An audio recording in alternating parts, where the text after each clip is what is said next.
ഇതുവരെയുള്ള എന്റെയും വിപിയുടെയും ജീവിതത്തിൽ പരസ്പരം കള്ളം പറയോ, കുത്തുവാക്കുകൾ കൊണ്ട് കുറ്റപ്പെടുത്തോ അങ്ങനെ ഒന്നും വേണ്ടി വന്നിട്ടില്ല ഞങ്ങൾക്ക്.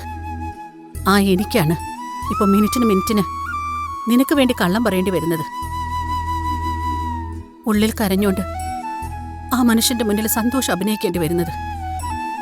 ഭർത്താവിനെ ഞാൻ പറ്റിക്കാണല്ലോ എന്ന കുറ്റബോധത്തോടെയാ. ഓർക്കുമ്പോ അതെന്റെ മോൾക്ക് വേണ്ടിയാണല്ലോ എന്ന് ആലോചിച്ച് സമാധാനിക്കാൻ ഞാൻ. അതിന്റെ കൂടെ അനാവശ്യമായി ധൃതി കാണിച്ച് നീയും കൂടെ എന്നെ ഇറിറ്റേറ്റ് ചെയ്യാൻ പറയല്ലേ അപ്പോ?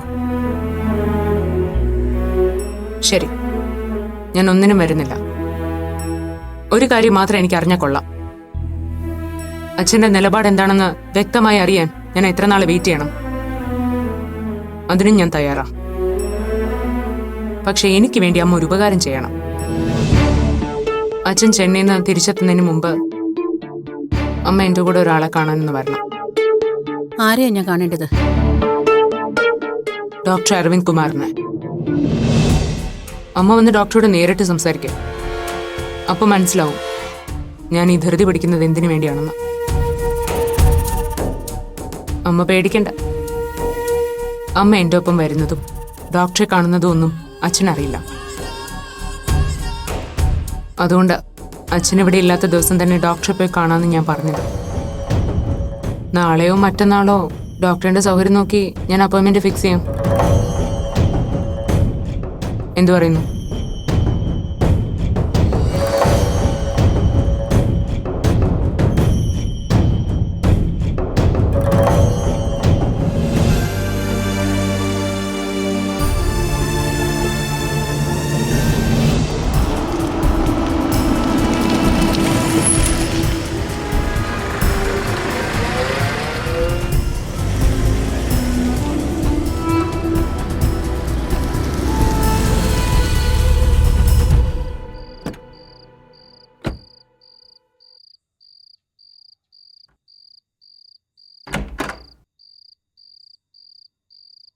വിപി എന്താ ലേറ്റായേ?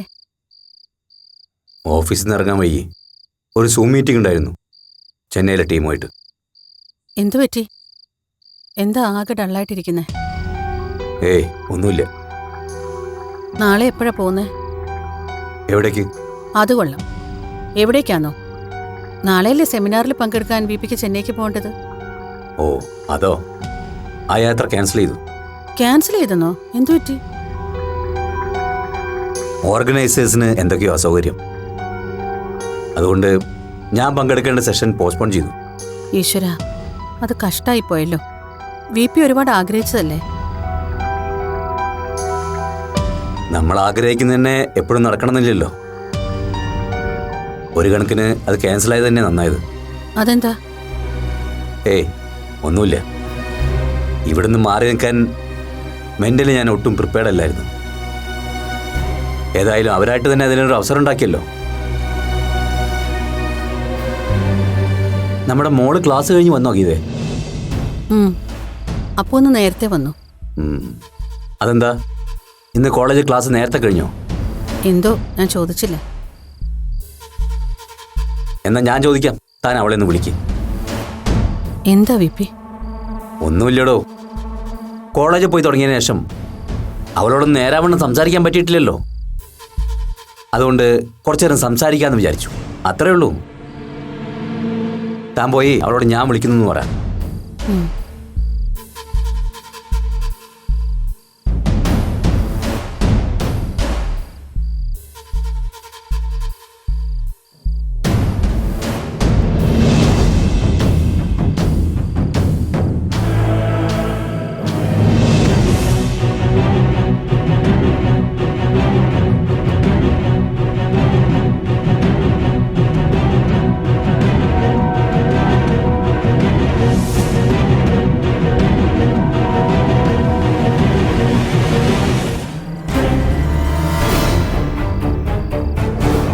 എന്താച്ചാ?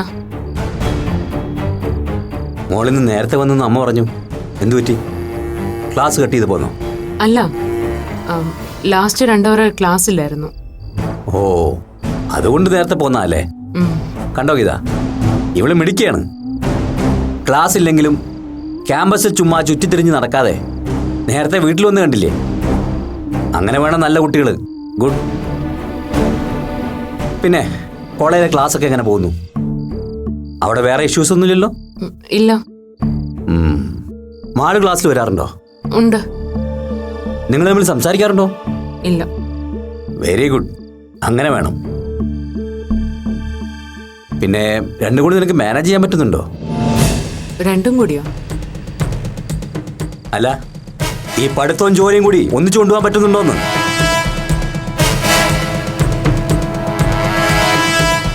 ജോലിയോ? എന്തൊക്കെയാ പറയുന്നേ? അത് ശരി. അപ്പൊ അമ്മയോട് മോളിതൊന്നും പറഞ്ഞില്ലേ? അല്ല, ഈ ഓൺലൈൻ ഡെലിവറിക്ക് എങ്ങനെയാ വേജസ്? കമ്മീഷനാണോ അതോ ശമ്പളമാണോ? എങ്ങനെയാ? അത്യാവശ്യം വട്ടച്ചെലവുകളിലൊക്കെ കിട്ടുമോ? VP എന്തൊക്കെയാ പറയുന്നേ? എനിക്കൊന്നും മനസ്സിലാവുന്നില്ല. ചോദിച്ചു നോക്ക് മോളോട്. കോളേജിലേക്കാന്നും പറഞ്ഞ് എല്ലാ ദിവസവും ഇവിടുന്ന് ഇറങ്ങിപ്പോകുന്നത് എങ്ങോട്ടാണെന്നും എന്തിനാണെന്നും. ഇവിടെ ഇത്രയും നാൾ നമ്മളെ പറ്റിക്കായിരുന്നു ഗീത. കോളേജിൽ പോയി പഠിച്ച് ക്ഷീണിച്ചിട്ടല്ല ഇവിടെ എല്ലാ ദിവസവും ഇവിടെ കയറി വരുന്നത്. ഓൺലൈൻ കസ്റ്റമേഴ്സിന് ഫുഡ് സപ്ലൈ ചെയ്യുന്നതാണ് പൊന്നുമോൾക്ക് പണി.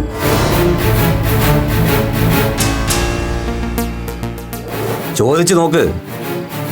VPയുടെയും ഗീതാലക്ഷ്മിയുടെയും മോൾക്ക് ജോലി ചെയ്തിട്ട് വേണ്ടേ പഠിപ്പിനുള്ള വക കണ്ടെത്താൻ. അതുകൊണ്ടാ നാട്ടുകാർക്ക് ആഹാരം കൊണ്ടു കൊടുക്കാൻ രാപ്പകലില്ലാതെ കഷ്ടപ്പെടുന്നത്. നീ എന്താ കരുതിയത്? ഒരു കാര്യത്തും ഞാനതൊന്നും അറിയില്ലെന്നോ? ഒരു രീതിയിലല്ലെങ്കിൽ മറ്റൊരു രീതിയിൽ നാട്ടുകാർക്ക് മുന്നിൽ നിനക്ക് ഞങ്ങളെ മാനം കെടുത്തിയാൽ മതിയാവുന്നുണ്ടോ? Come on tell me. എന്തുകൊണ്ടാ നീ ഇങ്ങനൊരു നാടകം കളിച്ചത്? കോളേജിൽ പോകാതെ നാട് നീളെ കണ്ടവർക്കുള്ള ആഹാരമായി ഓടി നടക്കുന്ന ഈ ജോലി നീ എന്തിനു ചൂസ് ചെയ്തു? എനിക്കത് അറിയണം. നീ അതിന് മറുപടി പറഞ്ഞേ പറ്റൂ. പറയാതെ ഞാൻ വിടില്ല. ഞാൻ പറയാം. അച്ഛൻ അറിയേണ്ടതെല്ലാം ഞാൻ പറയാം. അച്ഛൻ വിചാരിക്കുന്ന പോലെ എൻ്റെ പ്രശ്നങ്ങളൊന്നും സോൾവ് ആയിട്ടില്ല. അതെന്തുകൊണ്ടാണെന്ന് അമ്മയ്ക്കും അറിയാം. സംശയം ഉണ്ടെങ്കിൽ ചോദിച്ചു നോക്ക്.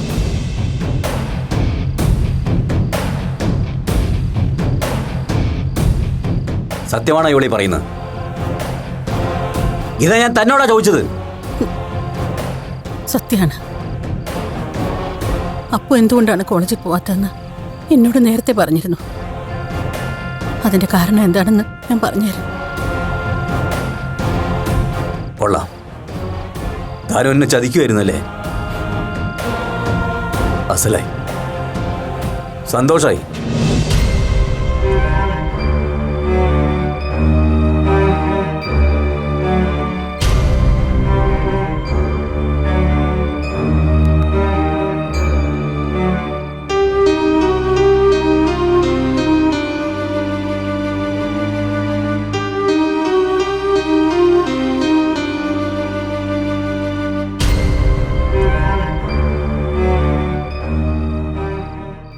VP, I'm sorry.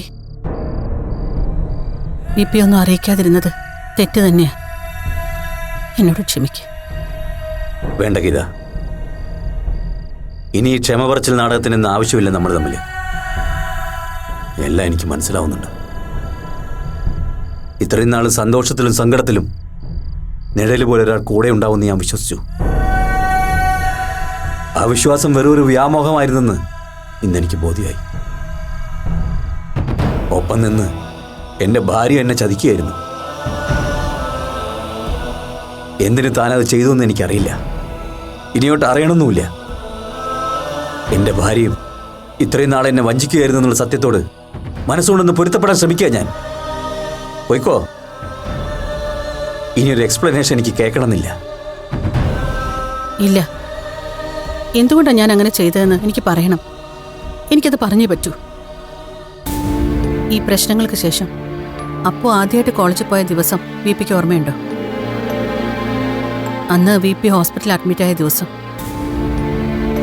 ആ പകൽ കോളേജിൽ നിന്ന് പ്രിൻസിപ്പൽ എന്നെ വിളിച്ചിരുന്നു. അപ്പോ കോളേജിൽ താനൊരു ആൺകുട്ടിയായി സ്വയം ഡിക്ലെയർ ചെയ്തുവെന്നും അതറിഞ്ഞ ക്ലാസ്സിലെ മറ്റു പെൺകുട്ടികൾ പ്രശ്നമുണ്ടാക്കിയെന്നും അവരെന്നെ അറിയിച്ചു. പെൺകുട്ടികളുടെ ബഹളത്തെ തുടർന്ന് അപ്പുവിന് ക്ലാസ്സിൽ പ്രത്യേകം ബ്ലോക്ക് അനുവദിക്കേണ്ടി വന്നു. അതുപോലെ തന്നെ വാഷ്റൂമിന്റെ കാര്യത്തിലും പ്രശ്നമുണ്ടായി. അന്ന് അപ്പുവിന് കോളേജ് മതിയായി തുടങ്ങിയിരുന്നു. പിന്നെ വി പി ആയിട്ടുണ്ടായ പിണക്കം മാറിയപ്പോൾ വി പി തന്നെ അപ്പുവിനോട് ആദ്യം ആവശ്യപ്പെട്ടത് കോളേജിൽ പോയി തുടങ്ങാനായിരുന്നു. പക്ഷെ ഇനി അവിടെ പോയ പ്രശ്നങ്ങൾ കൂടുതൽ വഷളാവുമെന്ന് അപ്പു സ്വാഭാവികമായിട്ട് ഭയന്നു. ഇതൊക്കെ അച്ഛനോട് തുറന്നു പറയാനും അവൾക്ക് മടിയായിരുന്നു. വി പി ഇതറിഞ്ഞ് കോളേജിൽ ചെന്ന് പ്രിൻസിപ്പാളുമായിട്ട് വഴക്കുണ്ടാക്കുമെന്നും അതൊരു വലിയ പ്രശ്നമായി തീരുമെന്ന് അവൾ പേടിച്ചു. അത് മാത്രമൊന്നും ആയിരുന്നില്ല കാരണം. കോളേജിൽ വെച്ച് മാളു അവളുമായിട്ട് വീണ്ടും ചെങ്ങാത്തത്തിന് ചെന്ന അപ്പുവിന് ഒഴിഞ്ഞു മാറാൻ കഴിയില്ല. അത് വീണ്ടും മുരളിയുമായിട്ടുള്ള വഴക്കിന് കാരണമാവും. അതുകൊണ്ട് അവള് തന്നെയാണ് കുറച്ചുനാൾ കോളേജിൽ പോവാതെ ഇങ്ങനൊരു പോംവഴി കണ്ടുപിടിച്ചത്. ആദ്യത്തെ ദിവസം തന്നെ അവളത് എന്നോട് വന്ന് പറയുകയും ചെയ്തു. ആദ്യമൊക്കെ ഞാനും എതിർത്തെങ്കിലും അവള് പറയുന്നതിലെ എവിടെയൊക്കെ കാര്യമുണ്ടെന്ന് തോന്നി. അതുകൊണ്ടാണ് ഞാനതിന് മൗനസമ്മതം നൽകിയത്. കൊള്ളാം. അമ്മയും മകളും കൂടി പ്രശ്നങ്ങൾ ഒഴിവാക്കാൻ കണ്ടുപിടിച്ച വഴി കൊള്ളാം. ക്ലാസ്സിന് പോകാതെ ഓൺലൈൻ ഫുഡ് ഡെലിവറി ഏജന്റായി വർക്ക് ചെയ്ത് സമയം കളയുക. സത്യമായിട്ടും അപ്പോൾ അങ്ങനെ ഒരു ജോലി തിരഞ്ഞെടുത്ത കാര്യം എനിക്കറിയില്ലായിരുന്നു. വി പി പറയുമ്പോഴാണ് ഞാനും അതേക്കുറിച്ച് അറിയുന്നത് തന്നെ. ചിലപ്പോൾ പകൽ മുഴുവൻ തനിച്ചിരുന്ന് മുഷിഞ്ഞപ്പോൾ നേരം കളയാൻ അവൾക്ക് തന്നെ തോന്നിയ ഒരു ഉപായമായിരിക്കും അത്. അങ്ങനെ ഇനി എന്തൊക്കെ ഉപായങ്ങൾ അവൾക്ക് തോന്നിക്കൂടായില്ല ഗീത. ഇതിപ്പോ എന്റെ കണ്ണിൽപ്പെട്ടുകൊണ്ട് നമ്മൾ അറിഞ്ഞു. ഇനി ഇതുപോലെ എന്തൊക്കെ അവൾ നമ്മളറിയാതെ ചെയ്തു കൂട്ടുന്നുണ്ടാവും. അതിനൊക്കെ തന്റെ വക ഇതുപോലുള്ള മൗനസമ്മതം കൂടി ഉണ്ടെങ്കിൽ പിന്നെ ഞാൻ ഈ വീട്ടിൽ ഗൃഹനാഥനാന്ന് പറഞ്ഞിരിക്കുന്നത് എന്തിനാ? ഞാൻ പറഞ്ഞല്ലോ, അപ്പന്റെ ഭാഗത്ത് ന്യായം ഉണ്ടെന്ന് തോന്നിയത് കൊണ്ടാ. നോ ഗീത, വെറുതെ താൻ എൻ്റെ അടുത്ത് ഒരു ന്യായീകരണത്തിന് നിൽക്കണ്ട. എന്ത് കാരണം പറഞ്ഞാണെങ്കിലും സ്വന്തം മകളുമായി ചേർന്ന് താൻ എന്നെ ഒറ്റപ്പെടുത്തുകയായിരുന്നു, വിഡ്ഢിയാക്കുകയായിരുന്നു. അതൊക്കെ മനസ്സിലാക്കാൻ വൈകിപ്പോയി. ഞാൻ വല്ലാതെ വൈകിപ്പോയി. അതെന്റെ തെറ്റാ. എല്ലാ പ്രശ്നങ്ങളും ഒതുങ്ങിയെന്ന് സന്തോഷിച്ചും സമാധാനിച്ചും ജീവിതം തിരിച്ചു കിട്ടിയതിന്റെ ആവേശത്തിലായിരുന്നു ഇതിന് കുറച്ച് മുമ്പ് വരെ. വീണ്ടും പഴയതുപോലെ ഇരുട്ടിലായിപ്പോയി.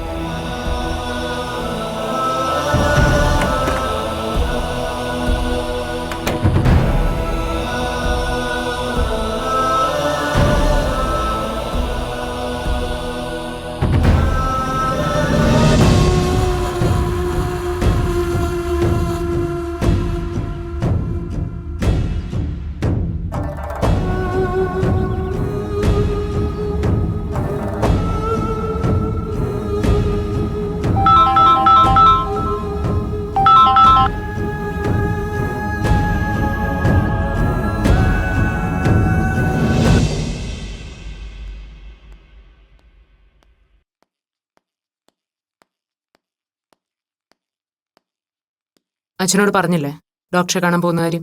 ഒന്ന് പതുക്കെ പറഞ്ഞിട്ടില്ല. സൈക്കോളജിസ്റ്റിനെ കാണുമെന്ന് പറഞ്ഞു. അതും ഒന്ന് സൂചിപ്പിച്ചിട്ടേ ഉള്ളൂ. അച്ഛൻ എന്തെങ്കിലും ചോദിച്ചാലും നീയായിട്ടൊന്നും പറയാൻ നിൽക്കണ്ട. ഞാൻ സംസാരിച്ചോളാം. നീ വാ.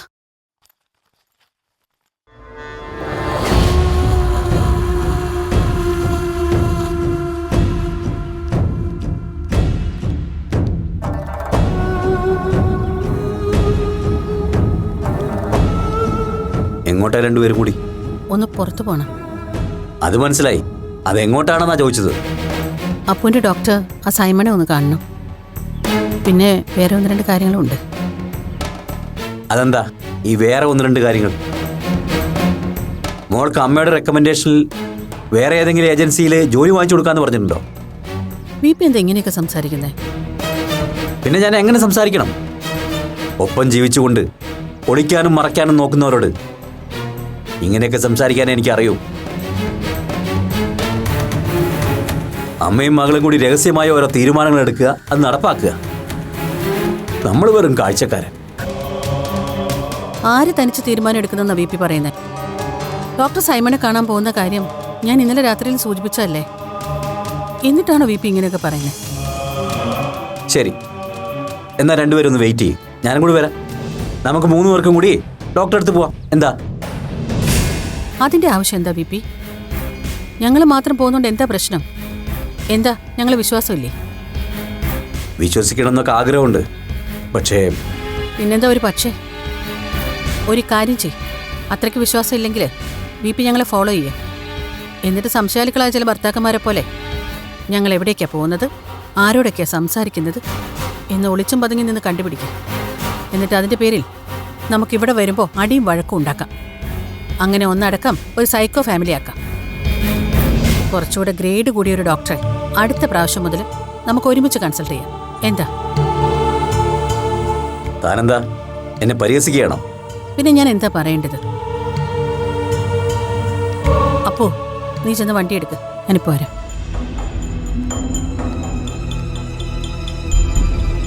എന്താ വി പി ഇതൊക്കെ? അവളുടെ കാര്യത്തിൽ ഡോക്ടറോട് മാത്രം ഷെയർ ചെയ്യേണ്ട കുറച്ച് കാര്യങ്ങളുണ്ടെന്ന് ഇന്നലെയും കൂടെ വി പിയോട് പറഞ്ഞല്ലേ? അതൊന്നും ഇപ്പോൾ അവളുടെ മുന്നിൽ വെച്ച് പറയാൻ പറ്റില്ല. ഞാൻ പറഞ്ഞല്ലോ, അപ്പോനിപ്പോഴും ചില ആശങ്കകളുണ്ട്. അത് അവൾക്കൊപ്പം നിന്ന് മാറ്റിയെടുക്കാനാണ് ഞാൻ ശ്രമിക്കുന്നത്. അത് വി പി ഒന്ന് മനസ്സിലാക്ക് പ്ലീസ്.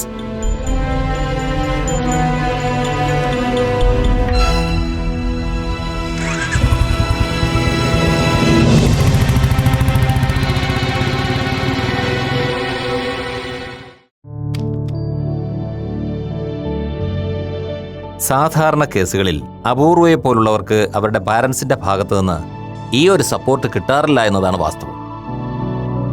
എൻ്റെ ഇത്രയും നാളത്തെ എക്സ്പീരിയൻസിനിടയിൽ ആദ്യമായിട്ടാണ് ഒരാൾക്ക് പിന്തുണ അറിയിച്ചുകൊണ്ട് ഒരു രക്ഷകർത്താവ്, അതും ഒരു അമ്മ എത്തുന്നത്.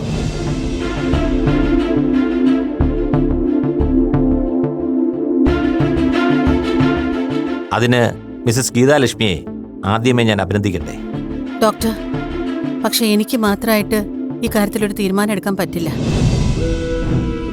അപൂർവയുടെ അച്ഛൻ്റെ കൂടെ സമ്മതമില്ലാതെ എനിക്ക് മാത്രമായി അപൂർവയെ സപ്പോർട്ട് ചെയ്യാൻ പറ്റില്ല. പിന്നെ എന്താ വന്നതെന്ന് വെച്ചാ ഡോക്ടർക്ക് പറയാനുള്ളത് എന്താണെന്ന് കേൾക്കണമെന്ന് എൻ്റെ മകൾ നിർബന്ധിച്ചതുകൊണ്ടാണ്. യെസ്, അതെന്താണെന്ന് കേൾക്കാനും അറിയാനുമുള്ള മനസ്സുപോലും ഒരു വലിയ കാര്യമാണ് മാഡം. മറ്റുള്ളവരാരും അതിനുപോലും തയ്യാറാകുന്നില്ലല്ലോ. ഓക്കെ, ഇനി ഈ സർജറിയുടെ ഒരു കോമൺ പ്രൊസീജിയറിനെ കുറിച്ച് പറയാം. പേഷ്യൻറ്റിനെ കൂടാതെ അയാൾക്ക് അടുത്ത് പരിചയമുള്ള ഒരാളുടെ കൺസെൻറ്റ് കൂടെ നോർമലി ഈ സർജറിക്ക് ആവശ്യമാണ്. എന്നുവെച്ച് സ്വന്തം കൺസെൻറ്റിൻ്റെ ബലത്തിൽ മാത്രം ഇത് ചെയ്യുന്നവരുമുണ്ട്. പ്രോപ്പർ ഗൈഡൻസും കൗൺസിലിങ്ങും ഒന്നും ഇല്ലാതെ ചെയ്യുന്ന അത്തരം തട്ടിക്കൂട്ട് സർജറികളൊക്കെ പരാജയമാണെന്ന് ഈയിടെ ഈ സർജറിക്ക് വിധേയമായ പലരുടെയും ആത്മഹത്യകൾ പരിശോധിച്ചാൽ മനസ്സിലാവും.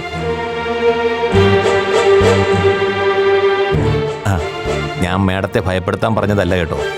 കൃത്യമായ മാനദണ്ഡങ്ങളും മാർഗനിർദ്ദേശങ്ങളും പാലിച്ചു നടത്തുന്ന എല്ലാ ജെൻഡർ കൺഫേമിംഗ് സർജറികളും പൂർണ്ണ വിജയമാണെന്ന് ഉറപ്പിച്ചു പറയാം. അപൂർവയ്ക്കും അങ്ങനെ ഒരു വിജയചരിത്രം കുറിക്കാനാകണമെന്നാണ് വ്യക്തിപരമായ എൻ്റെ ആഗ്രഹം. സാധാരണ വീട്ടുകാരുടെ എതിർപ്പ് മൂലം പലരും ഇതേ കമ്മ്യൂണിറ്റിയിലുള്ള ആൾക്കാരെ രക്ഷകർത്താവായി തിരഞ്ഞെടുക്കുകയാണ് പതിവ്. പക്ഷേ അപൂർവയുടെ കാര്യത്തിൽ സ്വന്തം പാരൻസിൽ നിന്ന് തന്നെ ഒരു സപ്പോർട്ടും കെയറും കിട്ടുകയാണെങ്കിൽ കാര്യങ്ങൾ കുറച്ചുകൂടി എളുപ്പമാവും. മാത്രമല്ല, മറ്റു പല രക്ഷിതാക്കളുടെയും തെറ്റിദ്ധാരണകളും ആശങ്കകളും ഇതിലൂടെ ഒരു പരിധിവരെ പരിഹരിക്കാനാവും. എന്തു പറയുന്നു ഗീത മാഡം? ഡോക്ടർ, ഞാൻ പറഞ്ഞല്ലോ, അപൂർവയുടെ അച്ഛനെ പറഞ്ഞ് ബോധ്യപ്പെടുത്താൻ ഞാൻ മാക്സിമം ശ്രമിക്കാം. പക്ഷേ അതെത്രമാത്രം സക്സസ് ആവുമെന്ന് എനിക്കിപ്പോൾ ഉറപ്പ് പറയാൻ പറ്റത്തില്ല. Yes, I know. Try your maximum. അദ്ദേഹത്തെ കൂടെ കൺവിൻസ് ചെയ്യാനായാൽ കാര്യങ്ങൾ കുറച്ചുകൂടെ എളുപ്പമാവും. അതുവരെ അപൂർവയും ക്ഷമയോടെ കാത്തിരിക്കാൻ തയ്യാറാണ്, അല്ലേ അപൂർവ? അച്ഛൻ സമ്മതിക്കുമെന്ന് എനിക്ക് തോന്നുന്നില്ല ഡോക്ടർ.